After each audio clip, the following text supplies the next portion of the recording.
ఒకరోజు దేవతలకి ఒక శక్తి తెలిపోతే విష్ణుమూర్తి దగ్గరికి వెళ్ళి విష్ణుమూర్తి నాడైన నాకు మా శక్తులన్నీ పోయినాయి, ఏదైనా సలహా చెప్పు నాడైనా అంటారు దేవతలు. అయితే అక్కడ పర్వతం ఉంది, పాల సముద్రము.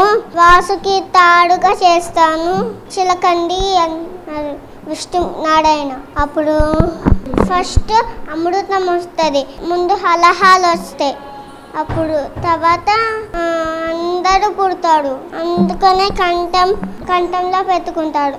అప్పుడు నీలకంఠుడు అంటాడు.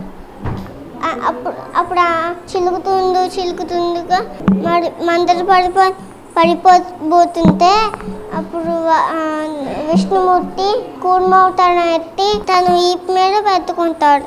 అప్పుడు మందరు కూర్మవుతాను ఎత్తి పర్వతాన్ని మోస్తాడు. అప్పుడు మళ్ళీ చిలుకుతుందిగా, అప్పుడు అందరూ పుడతాడు. అప్పుడు అమృతం వస్తుంది.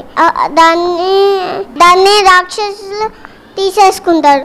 అప్పుడు విష్ణుమూర్తి నారాయణ దేవతలు విష్ణుమూర్తిని అడిగి దేవతలకి విష్ణుమూర్తి అన్నాడు, నేను ఒక దేవతలాగా మారుతా. అప్పుడు అందరికి ముందు దేవతలు పంచి తర్వాత అందరు వరుసగా కూర్చుంటారు. అప్పుడు ఒక రాక్షసుడు దేవతల్లో కలిసిపోతాడు. అప్పుడు సుదర్శన చక్రంతో తల నరికేస్తాడు. వాళ్ళు రాహుకీర్తులాగా మారుతాము. రామాయణంలో రాముడు రాజ్యము అడవిలోకి వెళ్ళిపోతాడు కదా, అప్పుడు భరతుడు వచ్చి ఎల్లమాక అన్నయ్య నన్ను వదిలే ఎల్లమాక అన్నయ్య అంట, నాకు రాజ్యం వద్దు అంటారు. అప్పుడు భరతుడు నేను నాన్నగారికి మాట ఇచ్చాను, నువ్వే రాజ్యం తీసుకుని నేను అడవిలో ఉంటాను అంతే. అయితే ఒక పంచి పాదుకులు